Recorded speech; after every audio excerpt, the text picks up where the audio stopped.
Last week, we spent a little time talking about the revolution of change.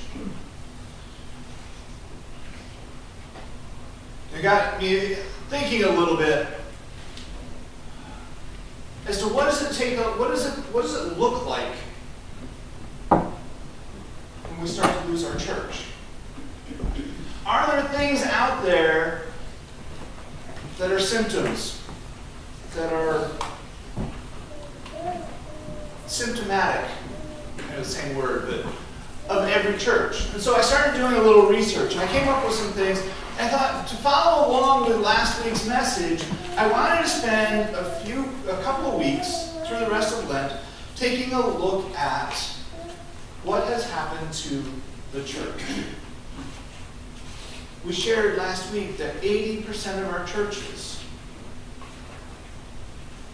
are either stagnant or declining. And so how can we take a look at it? A friend of mine was telling me recently, went to the doctor for my 40th birthday. He's my neighbor. Felt fine, everything felt good, and about a week after I went in, I get a phone call from the doctor's office saying, there's something going on with your blood work. We need you to come back in. So they ran some more tests and found cancer in my 40-year-old neighbor. He's like, Chris, I didn't even know I was sick. I didn't know something was going on until I went in and the doctor showed me that there were some issues. And as he showed them to me, I realized maybe I did notice. I just didn't pay attention. And so this morning, we're going to start taking a look at what has happened to the church. And the first thing we're going to take a look at is the fact that we love our heroes. Churches love heroes. We ourselves grew up amazed by heroes, whether it be superheroes, sports heroes, firemen, policemen, our community heroes. There are those in our neighborhood and in our lives that we remember dearly and we hold them close to our hearts. We remember them fondly. We idolize them. And regardless as to what happens to them or to us, we never forget our heroes. For me, my hero, many of you know this, is Alan Trammell, the greatest shortstop to ever play for the Detroit Tigers. He played the same position for 20 years. He had outstanding skills. He had a great range, strong arm. He could hit. And he was a leader in the clubhouse. 1984, Alan Trammell was the World Series most valuable player. I couldn't tell you who was the most valuable player 2 years ago because it's not important to me. But I do know that Alan Trammell won in 1984. After he retired, my hero came back to Detroit and coached. And he was horrible at it. But he was still my hero. This year, he's come back to work with the Tigers even once again. The man has not played baseball in 19 years. But in my mind, he can still turn a double play with Lou Whitaker like he did back in the 70s. As a church, we also love our heroes. And our heroes often become issues for us. For us, our heroes are, like in our childhood, are what we focus on in the past. We remember the glory days with our heroes, with those who have gone before us, the things that we have done. We remember our past and we recall the fun that we had. In our minds, just like watching Alan turn the double play, our past is strong and it's healthy. But our past is just that. It is our past.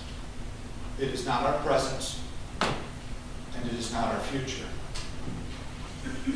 This morning, as I said, we're going to break from our normal sermon programming, if you will, to kind of hold a mirror up in front of our faces, to hold it under our noses, and we're going to take a look at several symptoms found in all dying churches. Through that, it is my hope that God will awaken the Spirit in us to refocus our energies, to overcome some of the ailments that all churches see when they seem to have lost hope. I will also say that the majority of this information comes from Tom Rainier's book, Autopsy of a Deceased Church.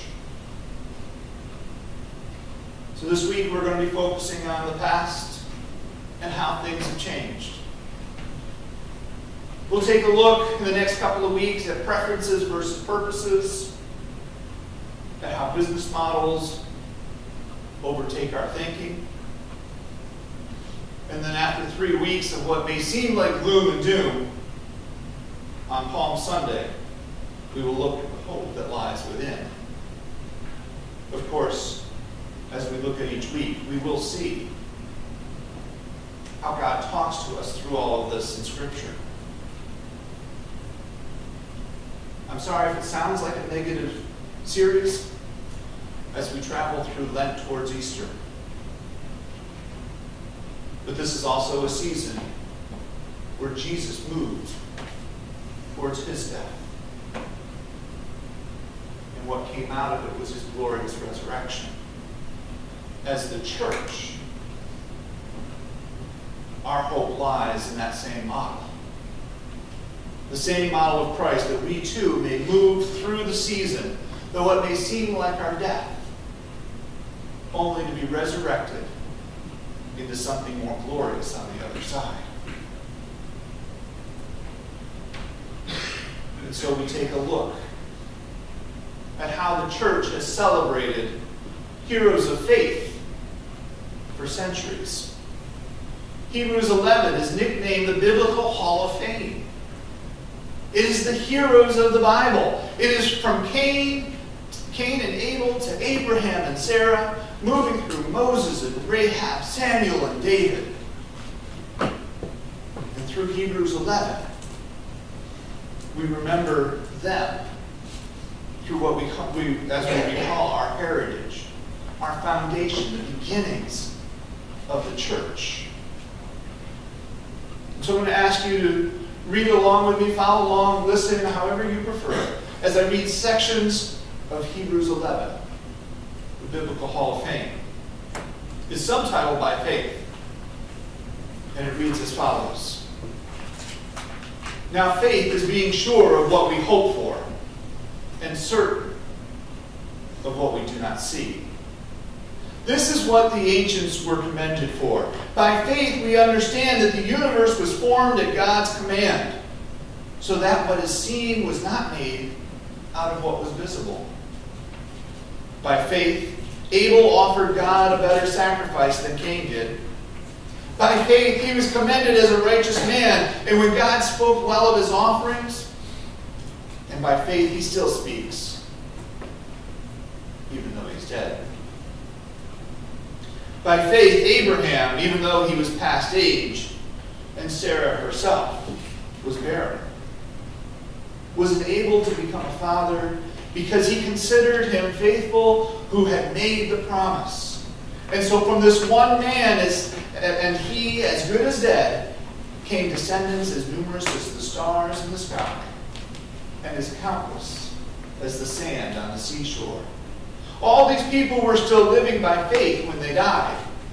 They did not receive the things they promised. They did not receive the things promised. They only saw them and welcomed them from a distance.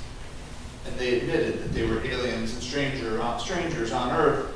People who say such things show that they are looking for a country of their own. If they had been thinking of the country they had left, they would have had opportunity to return.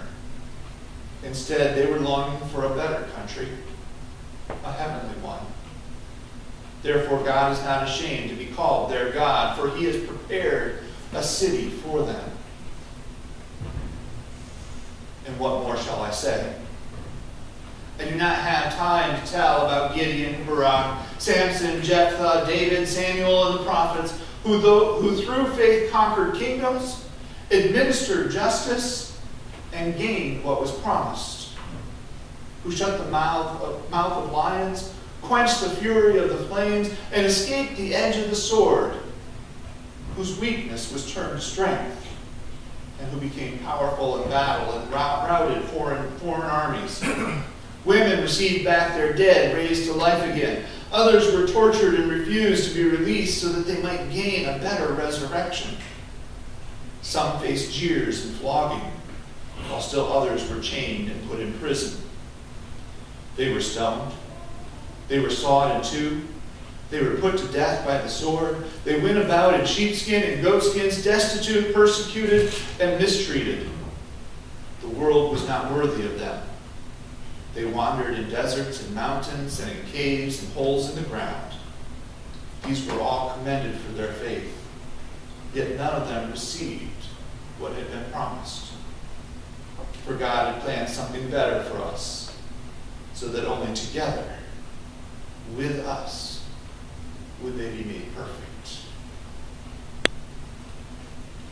May God bless our understanding, the reading of his holy and divine word. It's through this section that we are reminded of what the founding men and women of the Bible, of what they endured, what the original disciples, the people of faith, had to go through, what they did and what they had to go through. They gave sacrifices of themselves. They were blessed. They were persecuted. They were killed. But through it all, they had the faith that all they did was for God. For it was in faith that Abel gave a sacrifice. It was in faith that Abraham and Sarah welcomed the gift of their son. It was in faith that Daniel was able to courageously walk into that lion's den and endure his punishment. It was in faith that 3 young men were able to stand in and walk out of the fiery furnace. There was the last 2 verses that's key to this whole message. For all were commended for their faith. All were commended for their faith. God gave thanks and blessed them. God planned something better for us, so that only together with us would they, those who had gone before us, be made perfect. Our heroes did what they had to do. They did it so that we could learn from them. We could model their behavior. We would grow from them. And they did it all not so that we would idolize them and be stuck in what they did. You see, too often the church idolizes their heroes. We remember the people who served as the founders of the church. Especially for a church our age, where our founders are currently or have recently gone home to be with their Father. We don't have the luxury of generations in this church to remember. For our founders are either with us now or have just left. The church looks to its heroes, and with the changes that they make, they think of how those people would act Or they think about how they might react to something. The church looks to its heroes' reactions, but they forget that it isn't those people that matter anymore. They're to be remembered in our hearts, but it isn't them that matter. Rather, it's looking at the foundations that were given and move them forward, move those foundations forward to continue giving in faith to God, thus making our heroes perfect in their faith. Their example should serve as a model for us to move onward, not to be the way that things are to be done. As we spend much time remembering the past and focusing on the past, we also fail to realize that we've not kept up with our community. In Autopsy of a Deceased Church, Tom Rainier goes through a lengthy description of how members of the church, as they age, they move away. But they don't move so far away that they don't come back to church. And so they make the journey back to their church.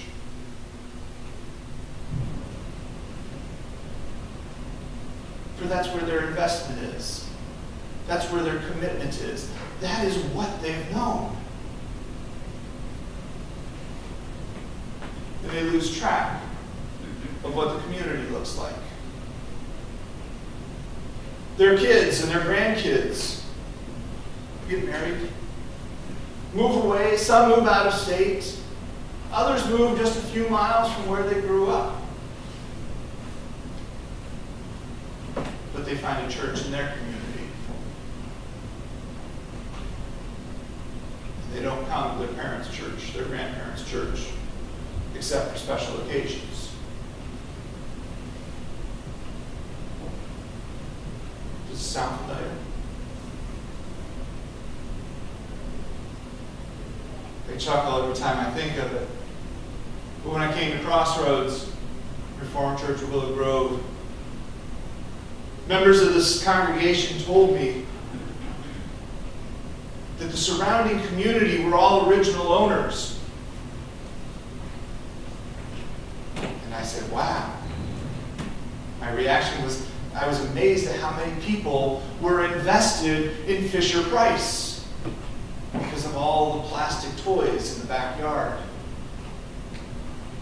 The people who have moved into retirement villages were the ones who made these comments. The ones who used to live within just a few blocks of the church. We have evolved.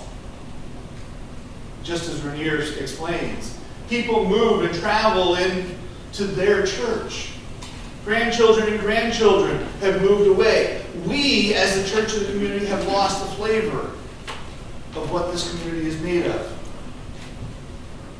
Here's some statistics to reinforce that how we are no longer representing. Crossroads no longer represents our community. This data was gathered from the 2013 American Community Survey for Abington and Upper Dublin Townships. Today, in a 3-mile radius of this church, of this corner, only 23 families out of approximately 25,000 homes are active participants of this church.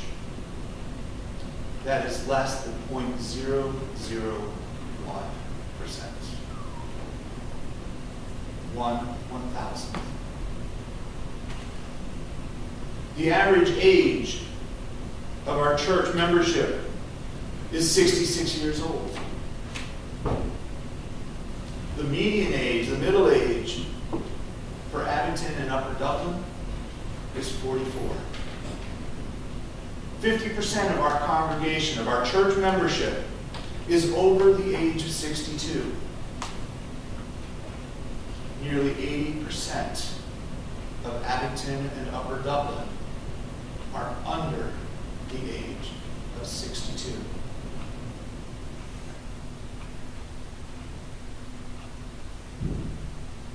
Do we represent our community around us? What has happened to the church? But there is hope. There's always hope. There's hope in all this bad news that if we treasure our hope, treasure our past like in the Hall of Fame, if we in faith strive to uphold the memory of our heroes, we can begin to remodel the church for the next generation. In particular, I remember I have two members in particular that I hold dear to my heart. Members of this congregation from when I've been here. And so what I'd like to do is just briefly talk about these two men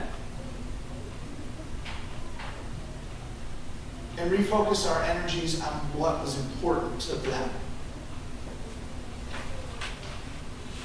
First was my friend Charlie Bird. Charlie had an amazing relationship with God. He was funny to listen to and to talk to.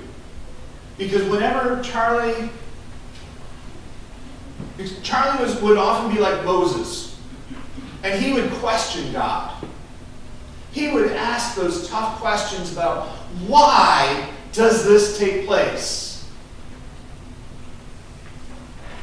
But like Moses, not only did he question, he listened. He listened for the answers. Charlie was also, to me, like Job. Charlie got sick really quick. And through all of it, I watched a man of grace. I watched a man not only hold on to his faith, but grow in it. And he was like Paul. Like Paul, he longed for his loved ones to develop a personal, intimate, and loving relationship with God and with Christ. That was Charlie. What a role model for us to follow. The other was the first man I met from this congregation, Ray Miller. Ray had a heart for evangelism. Like the disciples, he shared the good news of Jesus and what it meant to him. And all too often, he didn't care what other people thought about as he proclaimed his love for Christ. We know he ticked people off sometimes. But he wanted to see the good news of Christ lived by everyone he encountered. Like Peter, Ray wanted everyone to come to Christ so much that he did everything within his ability, including renting a bus and driving through the neighborhood to bring others to church. But not just to church, but to Christ. As we strive to remember our past, how can we honor our church ancestors? Not our heroes, but our ancestors. To live into the faith and to make them perfect by what God is calling us to do. For togetherness is the key. Together is the key to remembering their faith. Consistory and or the pastor cannot do this alone. It takes each and every one of us to commit to growing God's kingdom. Last week I put before you a challenge, a commitment challenge, a formal commitment to help us remember that God has planned something better for us, so that only together with us would they be made perfect. And that is to pray daily. The commitment is for us to pray daily, to live into the faith and the mission that we are called in serving this community. To be here and worship regularly, 3 to 4 times a month.